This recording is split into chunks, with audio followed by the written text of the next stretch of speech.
দর্শক বন্ধুরা, আজ 28শে আগস্ট শুক্রবার গতকাল রাতে আমেরিকার সংবাদ সংস্থা এপি একটা রিপোর্ট বের করেছে। সেই রিপোর্টে কথা বলেছেন দুজন কর্মকর্তা, একজন ন্যাটোর আর একজন আমেরিকার নিজের। দুজনের কেউই নাম প্রকাশ করেননি, আর দুজন মিলে যেটা বলেছেন সেটা মাত্র দুটো শব্দ, বিয়ন্ড ক্রিটিক্যাল। মানে সোজা কথায় সংকটের সীমাটাও পেরিয়ে গেছে। তাহলে কিসের কথা বলছেন তারা? ইউরোপে আমেরিকার পেট্রিয়ট মিসাইলের গুদাম। দেখুন, আজকের এই দিনটায় একটা হিসেব মিলে যাচ্ছে। ইরানে হামলা শুরু হয়েছিল 28শে ফেব্রুয়ারি, আর আজ 28শে আগস্ট, ঠিক এই 6 মাস। এই 6 মাসে আপনি একটা প্রশ্ন বারবার শুনেছেন, যুদ্ধটা থেমে আছে কেন? কাল পর্যন্ত এর উত্তরে বলা হয়েছে এটা ট্রাম্পের নতুন কৌশল, এটা ধৈর্যের খেলা, এটা নভেম্বরের ভোটের হিসাব। কিন্তু আজ ওই দুটো শব্দ পুরো হিসেবটা বদলে দিয়েছে। আজ আমি আপনাদের 3টে জিনিস দেখাবো। 1, কাগজে ঠিক কী লেখা আছে। 2, সিআইএ প্রধান মস্কো থেকে কী নিয়ে ফিরেছেন। আর 3, এই ফাঁকা সময়ে পরের আগুনটা কোথায় জ্বলতে চলেছে। 3 নম্বরটা শেষে বলবো, কারণ ওটাই সবচেয়ে বড়। শুরু করছি কাগজটা দিয়ে। দর্শক বন্ধুরা, এপি লিখেছে ইরানের বিরুদ্ধে এই যুদ্ধ চালাতে গিয়ে আমেরিকার হাতে মিসাইল ঠেকানোর অস্ত্র কমে গেছে। কতটা কমেছে? রিপোর্টের নিজের কথায়, সংকটের সীমা পেরিয়ে গেছে। সবচেয়ে বেশি টান পড়েছে পেট্রিয়টে। মার্কিন কর্মকর্তার কথাটা আমি হুবহু এখানে বলছি। ইউরোপে আমেরিকার সেনাবাহিনীর কাছে নিশ্চিতভাবেই যথেষ্ট পেট্রিয়ট নেই। টানা ব্যালিস্টিক মিসাইল হামলা ঠেকানোর মতো নেই। আর একটা মাত্র ব্যালিস্টিক মিসাইল এলে সেখানেও বলা হচ্ছে ক্ষমতা খুবই সীমিত। দেখুন, এই লাইনটা ইরান বলেনি, রাশিয়া বলেনি, এই লাইনটা এসেছে আমেরিকার নিজের কর্মকর্তার মুখ থেকে। আর খবরটা শুধু এপির নয়, ইসরায়েলের হারেডস আর টাইমস অফ ইসরায়েল দুটো কাগজই একই কথা ছেপেছে। হারেডস একটা কথা জুড়ে দিয়েছে, মধ্যপ্রাচ্যের লড়াইয়ে গুদাম খালি করে ফেলায় ন্যাটো এখন খোলা পড়ে আছে, অথচ পেন্টাগন বলে যাচ্ছে ভান্ডার প্রস্তুত। এই না মেলাটাই আজ সোনার মতো। পেট্রিয়ট জিনিসটা কি? না, হামলার অস্ত্র নয়, আকাশ থেকে আসা মিসাইল মাঝপথে ভেঙে দেয়া হয়। মানে দাঁড়ালো এটা একটা ছাতা, ইউরোপের মাথার উপরে এই ছাতাটাই ধরা থাকে। আর এপির রিপোর্ট বলছে ছাতায় এখন একটা ফুটো। একই প্যাট্রিয়ট দিয়ে ইউক্রেনের রাশিয়ার ব্যালিস্টিক মিসাইল নামানো হচ্ছে। একই অস্ত্র, 2 জায়গায় দরকার, কিন্তু গুদাম একটাই। তাহলে মিসাইলগুলো গেছে কোথায়? উত্তরটা ওই রিপোর্টেই আছে। 28শে ফেব্রুয়ারি ইরানে হামলা শুরু করেছিল আমেরিকা, সঙ্গে ইসরায়েল। অনেক বিশেষজ্ঞ বলেছেন ট্রাম্পের ধারণা ছিল যে এই কাজটা মোটামুটি উনি কয়েক সপ্তাহেই শেষ করে ফেলবেন। হয়নি। ইরান জবাবে ড্রোন আর মিসাইল পাঠিয়েছে উপসাগরের দেশগুলোয়। সেই হামলা ঠেকাতে গিয়ে আমেরিকা তার এয়ার ডিফেন্স আর সেনা টেনে এনেছে সেই পূর্ব এশিয়া থেকেও। জুন মাসে ইসলামাবাদ সমঝোতায় যুদ্ধবিরতি হয়েছিল, কিন্তু লড়াই থামেনি। গোটা গরমের মাসগুলোয় থেমে থেমে চলেছে। মানে দাঁড়ালো 6 মাস ধরে রোজ একটু একটু একটু করে গুদামটা খালি হয়েছে। আর শুধু পেট্রিয়টে থামেনি, ইউক্রেনকে আমেরিকা যে ATACMS মিসাইল দেয়, এপি বলছে সেটাও ফুরিয়ে আসছে। গুদাম একটা আর টান 3 দিকে, ইউরোপ, ইউক্রেন, মধ্যপ্রাচ্য। এবার দ্বিতীয় প্রশ্নে আসি। সিআইএ প্রধান জন র্যাডক্লিফ এই সপ্তাহে মস্কোয় গিয়েছেন। এই খবরটা হয়তো আপনি শুনেছেন, কিন্তু আসল প্রশ্নটা অন্য। তিনি ওখানে কি নিয়ে গিয়েছিলেন? 2022 সালে ইউক্রেন যুদ্ধ শুরু হওয়ার পর এত বড় পদের মার্কিন কর্মকর্তা আর রাশিয়ায় যাননি। ট্রাম্প বলেছেন সফরটা নাকি আধা গতানুগতিক। তার কথা, আমরা চাই ইউক্রেনের যুদ্ধটা শেষ হোক। কিন্তু ওয়াল স্ট্রিট জার্নাল আর CBS নিউজ অন্য কথা লিখেছে। ওরা বলছে র্যাডক্লিফ গেছেন একটা সতর্ক বার্তা নিয়ে। বার্তাটা কি? ন্যাটোতে হাত দেবেন না।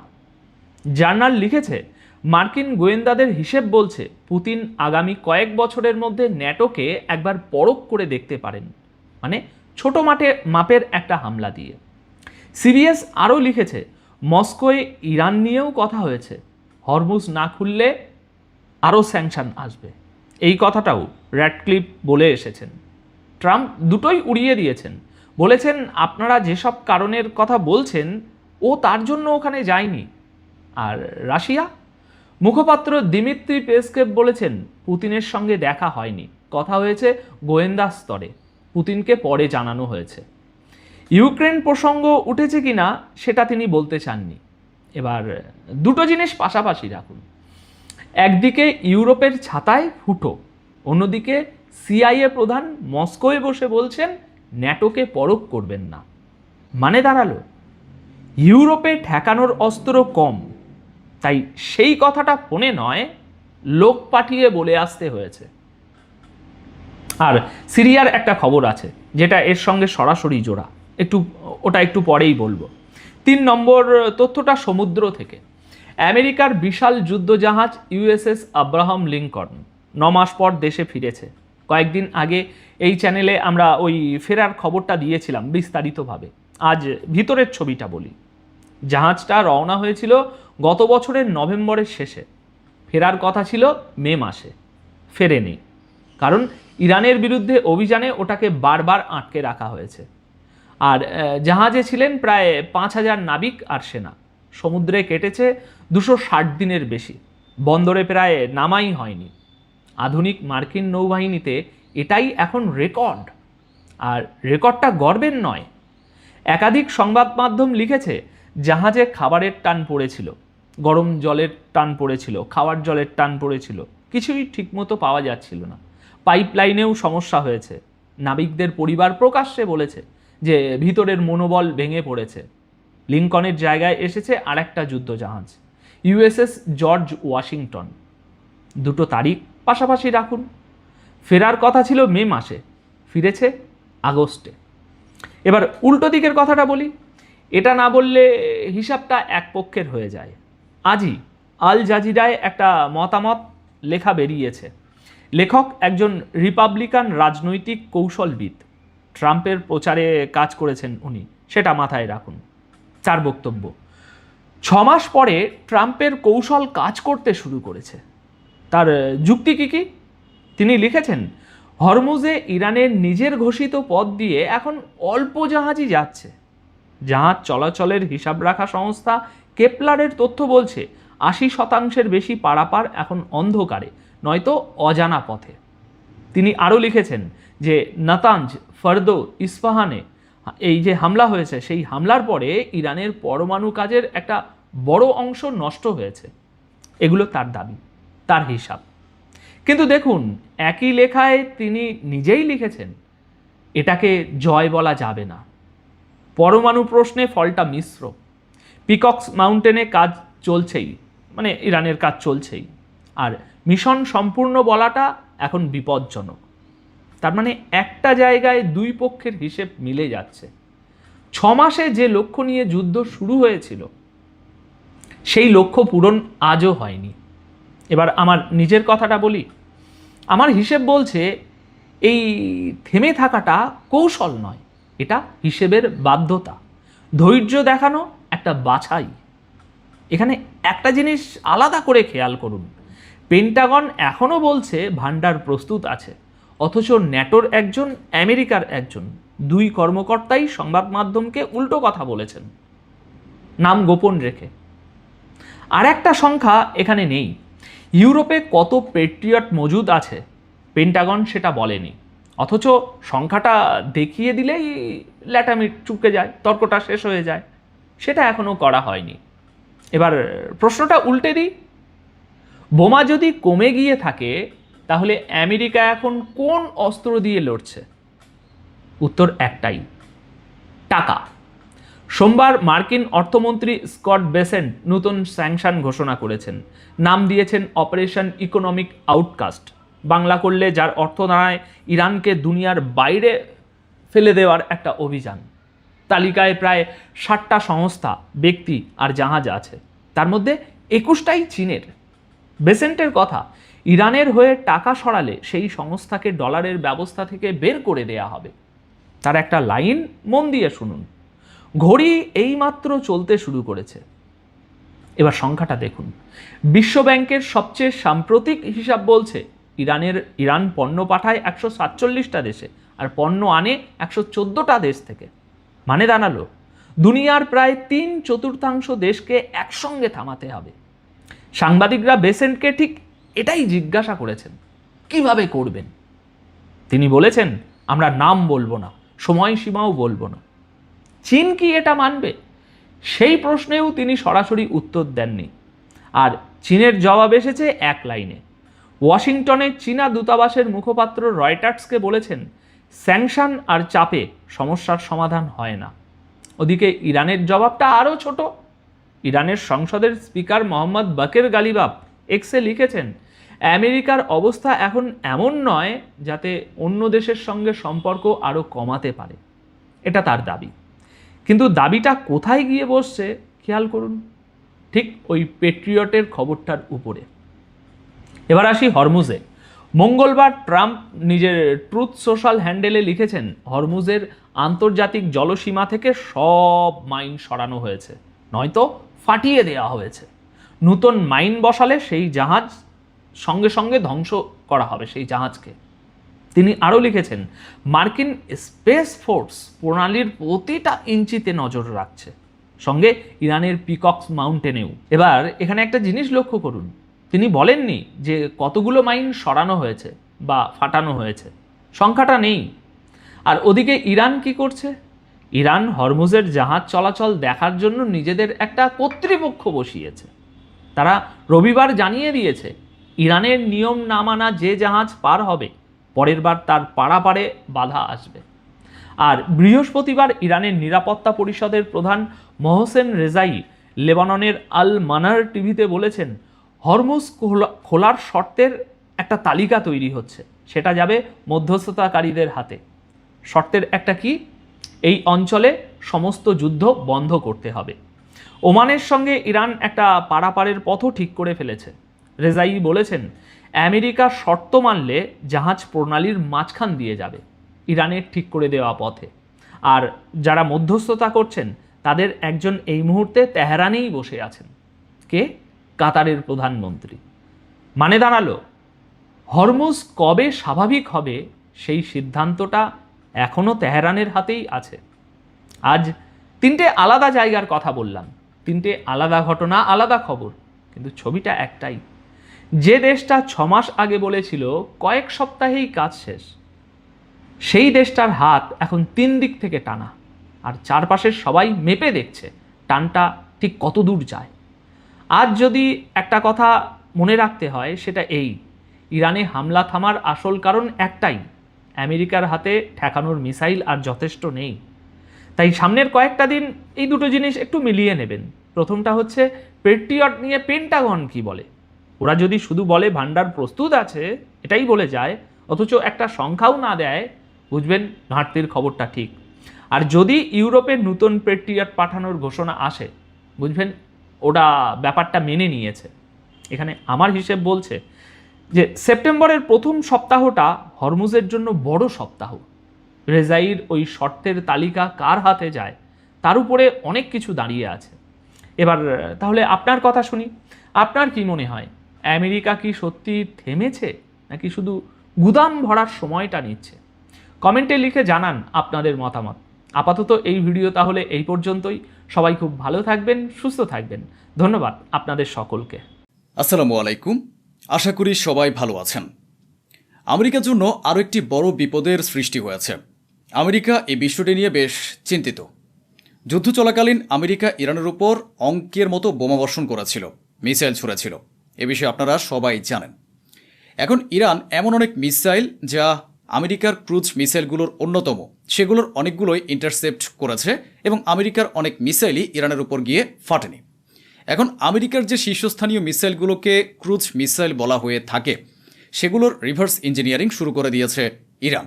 রিভার্স ইঞ্জিনিয়ারিংয়ের মানে হলো ইরান এবার সেগুলোর গঠন প্রণালী বুঝবে। আপনারা জানেন ইরানের বিজ্ঞানীদের শক্তির কথা সারা বিশ্ব স্বীকার করে। এর আগেও ইরান বহুবার রিভার্স ইঞ্জিনিয়ারিংয়ের মাধ্যমে বিশ্বের বিপজ্জনক অস্ত্রের মোকাবিলা করে নিজস্ব অস্ত্র তৈরি করেছে।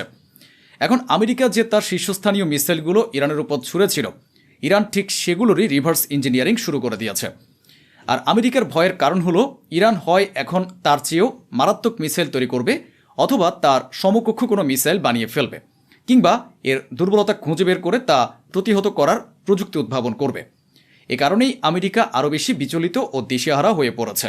সম্মানিত দর্শকবৃন্দ, এর পাশাপাশি আপনাদের জানিয়ে রাখি যে ডোনাল্ড ট্রাম্পের আরও একটি মিথ্যা ফাঁস হয়ে গেছে। জনাব ডোনাল্ড ট্রাম্প একটানা মিথ্যা বলে যান। এ ব্যক্তি কখনো সত্যি কথা বলে না। 5 দিন আগে ডোনাল্ড ট্রাম্প বলেছিলেন যে আমরা হরমুজ প্রণালী থেকে মাইনগুলো সরিয়ে দিয়েছি, অর্থাৎ ইরান যে বোমাগুলো পেতে রেখেছিল তা সরিয়ে ফেলা হয়েছে। ইরান তখন কিছু বলেনি। খোদ আমেরিকার মিত্র দেশগুলোর রিপোর্ট থেকে এই খবর প্রকাশ্যে এসেছে। আমেরিকার সহযোগী দেশগুলোই ডোনাল্ড ট্রাম্পের এই কথার ভালোমতো সত্যতা যাচাই করেছে এবং জানিয়েছে যে ডোনাল্ড ট্রাম্পের কথার মধ্যে কোনো সত্যতা নেই। হরমুজে এখনও প্রায় 150টি বিস্ফোরক বোমা রয়ে গেছে, অর্থাৎ ডোনাল্ড ট্রাম্পের দাবি যে মিথ্যা তা প্রমাণিত হয়েছে। অন্যদিকে আইআরজিসি স্পষ্ট ভাষায় জানিয়েছে যে আমেরিকার অস্ত্র যখন ফুরিয়ে গেছে তখন সে অর্থনৈতিক যুদ্ধ শুরু করে দিয়েছে, অর্থাৎ আমাদের উপর নিষেধাজ্ঞা আরোপ করতে শুরু করেছে। আইআরজিসি এখন এটি বলছে, অথচ আমার দর্শকরা এই বিষয়টি আগেই বুঝতে পেরেছিলেন। আমি আপনাদের 6 দিন আগেই বলেছিলাম যে এখন আমেরিকার কাছে অস্ত্র নেই। যদি আমেরিকার কাছে আবারও প্রচুর পরিমাণে অস্ত্র চলে আসে, তবে আমেরিকা এই অর্থনৈতিক যুদ্ধ ছেড়ে ইরানের উপর আবারও হামলা শুরু করে দেবে।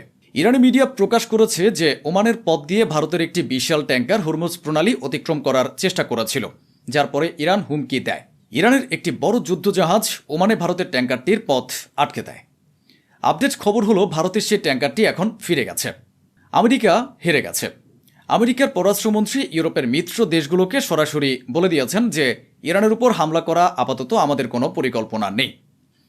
প্রিয় বন্ধুরা, আমি ক্লান্ত হয়ে পড়েছি। আপনাদের আর কত প্রমাণ দেব? নিন, আরও একবার আমেরিকার তদন্ত রিপোর্ট আপনাদের সামনে ধরছে। আমেরিকার তদন্তে এবং আমেরিকার রিপোর্টে বলা হয়েছে আমেরিকার উপর এই যে হামলা হয়েছে যা ইরান আমেরিকার উপর চালিয়েছে, সেটিকে বলা হয়েছে যে এটি আমেরিকার উপর একটি ঐতিহাসিক হামলা এবং আমেরিকার ঐতিহাসিক ক্ষতি হয়েছে। আমেরিকা অতীতের কোনো সংঘাতে এত বেশি ক্ষতির মুখে পড়েনি। মধ্যপ্রাচ্য ও আমেরিকার ঘাঁটিগুলো যেভাবে সম্পূর্ণ ধ্বংস হয়েছে তা বিপজ্জনক ক্ষতি। দেখুন, খোদ আমেরিকার মিডিয়াতে এটি প্রকাশিত হয়েছে।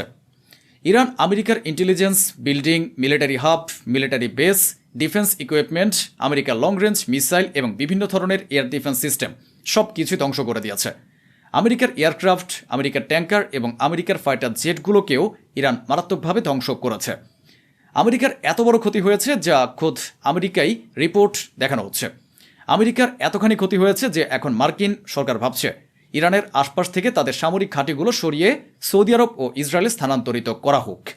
কমেন্টে লিখুন আল্লাহু আকবার। আমাদের মনে হয়েছিল যে এই পুরো যুদ্ধে ইউএইকে ইরান ভালোভাবে পিটিয়েছে এবং ইউএইরই সবচেয়ে বড় ক্ষতি হয়েছে, কিন্তু না, নতুন রিপোর্ট এসেছে।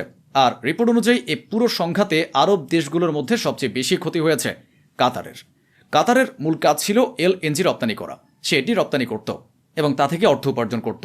সারা বিশ্বে সে এটি রপ্তানি করত। কিন্তু ইরানের হামলার পর কাতারের 96% এলএনজি রপ্তানি বন্ধ হয়ে গেছে, অর্থাৎ কাতারের মূল কাজ এখন পুরোপুরি বন্ধ রয়েছে। এছাড়া $24 বিলিয়ন গ্যাসীয় ক্ষতি হয়েছে। এলএনজি ছাড়া অন্যান্য যে গ্যাস রয়েছে তারও $24 বিলিয়ন ক্ষতি হয়েছে এবং কাতারে এমন এক পরিস্থিতিতে রয়েছে যে সে এখনও তার কাজকর্ম স্বাভাবিক করতে পারছে না। ইরান বিজয়ের পতাকা উড়িয়ে দিয়েছে। যেসব আরব দেশের এই অহংকার ছিল যে আমেরিকা আমাদের রক্ষা করবে, তাদের সবারই এখন বিশ্বাস জন্মেছে যে আমেরিকা আমাদের বাঁচাতে পারবে না। অনেক আরব দেশ সামনে থেকে না হলেও পেছন থেকে ইরানের সাথে কথা বলছে, গোপনে ইরানের সাথে আলোচনা করছে। সংযুক্ত আরব আমিরাতও ইরানের সাথে কথা বলেছে, যদিও সামনে দৃশ্যপট অন্যরকম হতে পারে। এখন আপনাদের জানিয়ে রাখি, খোদ কাতারেরই সবচেয়ে বেশি ক্ষতি হয়েছে। কাতারের প্রধানমন্ত্রী এবার ইরান সফর করতে চলেছেন। যারা আমেরিকা করছিল তারাই মার খেয়েছে এবং বড় ক্ষতির মুখে পড়েছে। ইরানের উপর হামলায় আমেরিকার পক্ষ নিয়েছিল তারা। আজ তাদের অবস্থা এমন হয়েছে যে তারা খোদ ইরান সফরে যাচ্ছে। কাতার ইরানের সাথে আলোচনা এবং সম্পর্কের উন্নতি ঘটাবে। ডোনাল্ড ট্রাম্প এবং নেতানিয়াহু দুজনে নিজেদের পরাজয় লুকানোর চেষ্টা করছেন। বিষয়টি স্পষ্ট হয়ে গেছে যে নেতানিয়াহুর কথায় ডোনাল্ড ট্রাম্প ইরানের উপর হামলা চালিয়েছিলেন। গতকালের রিপোর্টে আমি প্রমাণ দিয়েছিলাম যে ডোনাল্ড ট্রাম্পের নিজস্ব পররাষ্ট্রমন্ত্রী, ডোনাল্ড ট্রাম্পের যুদ্ধমন্ত্রী, আমেরিকার শীর্ষ কমান্ডার যারা যুদ্ধের সময় সিদ্ধান্ত নেন, এমনকি সিআইএর প্রধান, এ সমস্ত বড় ব্যক্তিরা যারা সরকার ও দেশ চালান, তারা ডোনাল্ড ট্রাম্পকে বলেছিলেন যে ইরানের উপর হামলা করবেন না, অন্যথায় আমাদের বড় ক্ষতির মুখে পড়তে হবে। কিন্তু কেবল এক ব্যক্তি নেতানিয়াহুর কথায় ডোনাল্ড ট্রাম্প ইরানের উপর হামলা চালান এবং পরবর্তীতে ডোনাল্ড ট্রাম্প ও নেতানিয়াহুর মধ্যে কথা কাটাকাটি শুরু হয়ে যায়। কারণ নেতানিয়াহু ডোনাল্ড ট্রাম্পের কাছে প্রতিশ্রুতি দিয়েছিলেন যে আপনারা হামলা করবেন এবং খামেনিকে হত্যা করবেন। আমাদের এজেন্সিগুলো যার মধ্যে মোসাদও প্রতিশ্রুতি দেয় যে আমরা ইরানের সরকারকে সম্পূর্ণভাবে ফেলে দেব। যখন এটি ঘটেনি তখন নেতানিয়াহু ও ডোনাল্ড ট্রাম্পের মধ্যে বেশ ভালো রকমের বাকবিতণ্ডা হয়েছিল। এমনকি নেতানিয়াহু নিজেও স্বীকার করেছিলেন যে ডোনাল্ড ট্রাম্প রাগে চোটে তাকে গালিও দিয়েছিলেন। কিন্তু চোরে চোরে মাসতুতো ভাই, তাদের তো আর তৃতীয় কোনো সঙ্গীত ছিল না, তাই তারা আবার নিজেদের মধ্যে কথা বলতে শুরু করে। এখন তাজা খবর হলো ডোনাল্ড ট্রাম্প এখনও নেতানিয়াহুর কথায় প্রভাবিত হচ্ছেন। এই হলো নেতানিয়াহুর সেই বয়ান যেখানে নেতানিয়াহু বলেছেন যে আমি ডোনাল্ড ট্রাম্পকে বলেছি যদি ইরানের সাথে আপনাদের একটি ভালো চুক্তি হয়ে যায় তবে তা খুবই ভালো ব্যাপার হবে, কিন্তু আমাদের বিশ্বাস হলো যে ইরানের মানুষগুলো বুনো, ইরানিরা বুনো, তারা আপনাদের সাথে কোনো ভালো চুক্তি করবে না। আর যদি তারা ভালো চুক্তি না করে তবে আপনাদের সামনে 3টি বিকল্প রয়েছে। এর মধ্যে 2টি বিকল্প আমেরিকা ব্যবহার করে ফেলেছে, আর শেষ বিকল্পটি ছিল ইরানের উপর অর্থনৈতিক যুদ্ধ চাপিয়ে দেয়া। এরপর আমরা যা বললাম ডোনাল্ড ট্রাম্প ঠিক সেটাই করলেন। ডোনাল্ড ট্রাম্প এখন আমাদের কথা বিবেচনা করে ইরানের উপর অর্থনৈতিক নিষেধাজ্ঞা আরোপ করতে শুরু করেছেন। অর্থাৎ নেতানিয়াহু খোলাখুলিভাবে বলছেন যে ডোনাল্ড ট্রাম্প আমার ইশারায় কাজ করছেন। ইসরায়েল কোথাও হারেনি, সে গাজাকে মাটির সাথে মিশিয়ে দিয়েছে, ফিলিস্তিন দখল করেছে, ওয়েস্ট ব্যাংক দখল করেছে, এমনকি লেবাননে ঢুকে পড়েছে, সিরিয়ায় ঢুকে পড়েছে এবং তুরস্কের জন্য হুমকি হয়ে দাঁড়িয়েছে। কিন্তু সে যেখানে হেরেছে সেই ভয়ের নাম হলো ইরান। হায়দারের সন্তানদের দেখে সে ভয় পেয়ে গেছে এবং নেতানিয়াহু এই ভিডিওতে নিজেই পরবর্তী বিবৃতির মাধ্যমে বলেছেন যে আমরা সব জায়গায় ইরানের চ্যালেঞ্জ খতম করে দিয়েছি। এখন শুধু ইরানের সাথে আমাদের সরাসরি চ্যালেঞ্জ রয়েছে, যা এখনও অব্যাহত রয়েছে। ইরান থেকে আমাদের সামনে আরও চ্যালেঞ্জ আসার বাকি রয়েছে। ওদিকে ইরানের জ্বালানি মন্ত্রী বলেছেন আমাদের 4টি পাওয়ার প্ল্যান্টের উপর হামলা করা হয়েছিল, সেই 4টি পাওয়ার প্ল্যান্টই আমরা মেরামত করে নিয়েছি, ঠিক করে ফেলেছি এবং সেগুলো এখন সচল রয়েছে। تعدادی از نیروگاه‌ها را بازسازی کردیم. اون 4 نیروگاهی که همون اول جنگ خورد رو ما بازسازی کردیم الان. দুবাইয়ের ক্ষতির বিষয়টিও কারো অজানা নয়। আজকের রিপোর্ট অনুযায়ী গত বছরের তুলনায় এই বছরে দুবাইয়ের বিমানবন্দরে বিমান চলাচল বা ট্রাফিকের পরিমাণ 31% কমে গেছে। দুবাইয়ের অনেক এয়ারলাইন্সের ফ্লাইট পরিচালনা করছে না, কিংবা একথা বলা চলে যে ফ্লাইট সংখ্যা কমে গেছে। কারণ গত 1 বছর ধরে মানুষের মাথার উপর দুবাই যাওয়ার যে ভূত চেপেছিল যে চলো দুবাই উন্মাদনা ছিল, তা এখন শেষ হয়ে গেছে। ইউএই এর যে ট্যাগলাইনটি ছিল সেই অহংকারের ট্যাগলাইনটি safest country in the world, বিশ্বের সবচেয়ে নিরাপদ দেশ, ইরান দুবাইয়ের সেই তকমা মুছে দিয়েছে। ওদিকে ইরান জানিয়েছে যে ওমানের সাথে আমাদের আলোচনা হয়েছে, আমাদের সম্পর্কও ঠিক আছে, আমরা চুক্তি করে নিয়েছি, তবে হরমুজ প্রণালী তখনই খুলবে যখন আমেরিকা আমাদের শর্ত মানবে। ইরানের নতুন সুপ্রিম লিডার জনাবে মুজতবা খামেনি সম্পর্কে ডোনাল্ড ট্রাম্প তার নোংরা ভাষা ব্যবহার করে আবারও এক বিবৃতি দিয়েছেন। তিনি একটি আমেরিকান চ্যানেলের অডিও কলে সাক্ষাৎকার দিচ্ছিলেন। সেখানে তিনি বলেছেন আমার মনে হয় না যে মুজতবা খামেনি মারা গেছেন, আমার এমনটা মনে হচ্ছে যে মুজতবা খামেনি মারাত্মকভাবে আহত হয়েছেন, তার বাম দিকটি সম্পূর্ণ ক্ষতিগ্রস্ত হয়েছে। আর যদি তিনি মারাও গিয়ে থাকেন, আল্লাহ না করুন, ডোনাল্ড ট্রাম্প বলেছেন যে তিনি যদি এই দুনিয়ায় নাও থাকেন তবে আমরা ইরানের জনগণকে এটাই বলতে চাই যে ইরানের মানুষ খুব ভালো অভিনয় করছে। যেভাবে তারা বারবার বলছে যে আমরা মুজতবা খামেনির অনুমতি নেব, তারপর মুজতবা খামেনির পক্ষ থেকে বক্তব্য আসছে, মুজতবা খামেনির পক্ষ থেকে বিবৃতি জারি করা হয়, তারা ভালোই খেলছে। এই ডোনাল্ড ট্রাম্প সত্যি কথা বলার মতো কোনো মানুষ নয়। হিন্দু, মুসলিম, শিখ, খ্রিস্টান সবাই একথা জানে, সারা দুনিয়া জানে যে ডোনাল্ড ট্রাম্প ভরসা করার মতন কেউ নন। আপনাদের জানিয়ে রাখি, এই একই বিবৃতিতে তিনি আরও বলেছেন যে আমরা শুরু থেকেই বিজয়ী। বাহ, তবে লড়াই করতে গেলি কেন রে? লড়াই করার আগে যদি জিতে গিয়ে থাকিস তবে ইরানের সাথে লড়াই করার কি দরকার ছিল? একে বলে নিজের লজ্জা ঢাকতে উল্টোপাল্টা কথা বলা। ডোনাল্ড ট্রাম্প বলেছেন যে আমরা শুরু থেকে জিতে আছি। আপনাদের নিশ্চয়ই মনে আছে, যখন ইরানের উপর হামলা হচ্ছিল এবং হামলার আগে যখন সেখানে বিক্ষোভ চলছিল, তখন এই ডোনাল্ড ট্রাম্পই বলেছিলেন যে আমরা ইরানের জনগণের সাথে আছি। সে ইরানের জনগণের অনুগত সাজার চেষ্টা করেছিল, বলছিল যে সেখানে একনায়কতন্ত্র চলছে, সেখানকার সাধারণ মানুষ হয়রানির শিকার হচ্ছে এবং খামেনির শাসন ব্যবস্থা জনগণকে হত্যা করছে। আমরা সব রকম জনগণের সাথে আছি। আর যখন ইরানের উপর হামলা চালিয়ে দিল তখন ডোনাল্ড ট্রাম্পের সেই বক্তব্যগুলো এবং সেই টুইটগুলো আপনাদের নিশ্চয়ই মনে আছে, যেখানে ডোনাল্ড ট্রাম্প ইরানিদের উদ্দেশ্যে বলেছিলেন আপনারা আমার লোকজন, আমরা সাহায্য পাঠাচ্ছি, আমি আপনাদের কথা দিয়েছিলাম আমি সাহায্য পাঠাচ্ছি, ইরানের যেসব মানুষ বেইমান বা গাদ্দার ছিল তারা যখন নিজের চোখে দেখতে লাগলো যে সাহায্যের নামে ডোনাল্ড ট্রাম্প আমাদের এলাকাগুলোর উপর বোমাবর্ষণ করছে, তখন ইরানের সেই দলকানা লোকগুলোর হুঁশ ফিরল এবং তারা সাথে সাথে ব্যাকফুটে চলে গেল। তারা বলল যে আমাদের ভুল হয়ে গেছে, আমরা আমেরিকার সাথে হাত মিলিয়ে মস্ত বড় ভুল করেছি। অর্থাৎ তখন ট্রাম্প বলেছিলেন যে ইরানের মানুষ খুব ভালো, ইরানের মানুষ খুব ভালো, আমি তাদের উন্নতি চাই।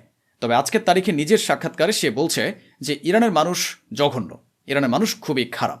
হ্যাঁ, যে এই ট্রাম্পের কথা শোনে না সে খারাপ, আর যে ওর কথা মেনে নিচ্ছে সে খুব ভালো। যাই হোক, ডোনাল্ড ট্রাম্প বলেছে যে খুব শীঘ্রই আমরা ইরানে আমাদের জয়ের ঘোষণা দিতে যাচ্ছি। আমরা বলছি তুই দুনিয়ার সবচেয়ে বড় বড় খবরের কাগজে ছাপিয়ে দে, যে জয়ের পতাকা উড়িয়ে দে, কিন্তু মানুষ সত্যটা জানে যে আমেরিকা হেরে গেছে, আমেরিকার পাশাপাশি ইসরায়েলও হেরে গেছে। এদিকে সে ইরানের মানুষকে খারাপ বলছে, আবার ঠিক পরের লাইনেই এক বিবৃতিতে বলছে যে ইরানের সরকারের কারণে সেখানকার মানুষের উপর খুব খারাপ আচরণ করা হচ্ছে। আরে ও রামছাগল, যখন ইরানের মানুষই তোর ভাষায় খারাপ, তখন ইরানের সরকার ভালো করুক বা খারাপ করুক তাতে তোর কি আসে যায়? এরপর সে আরও বলছে যে আমরা হরমুজ মুক্ত করে দিয়েছি, হরমুজ খোলা রয়েছে, আমরা জয় লাভ করেছি। আর সে সবচেয়ে মজার কথাটি বলেছে, তা হলো যদি আমরা না থাকতাম, যদি আমেরিকা না থাকতো, তবে ইসরায়েল বাঁচতই না। এই বক্তব্যের মাধ্যমে ডোনাল্ড ট্রাম্প না চাইতেও বারবার ইরানেরই প্রশংসাই করে ফেলছেন যে ইরান এতটাই শক্তিশালী যে পরমাণু অস্ত্র না থাকা সত্ত্বেও ইরান পরমাণু শক্তিধর দেশ ইসরায়েলকে নিশ্চিহ্ন করে দিতে পারে। সম্মানিত সুধী, আজকের এই রিপোর্ট এবং আপডেট এ পর্যন্তই। আমি কোনো গল্প শোনাই না, খবরাখবর তো সবই থাকি। আপনাদের অগাধ ভালোবাসার জন্য অসংখ্য ধন্যবাদ। বর্তমান এই যুগে যখন কেউ কারো কথা শুনতে চায় না, তখন আপনারা একটানা আমার কথা মনোযোগ দিয়ে শোনেন, এটাই আমার সবচেয়ে বড় সাফল্য এবং আমার জয়। আমি আপনাদের কাছে দোয়া প্রার্থনা করছি, দোয়াই আমাকে মনে রাখবেন। হাত জোর করে বিনীত অনুরোধ করছি আমার জন্য দোয়া করবেন। আজ এ পর্যন্তই। আসসালামু আলাইকুম।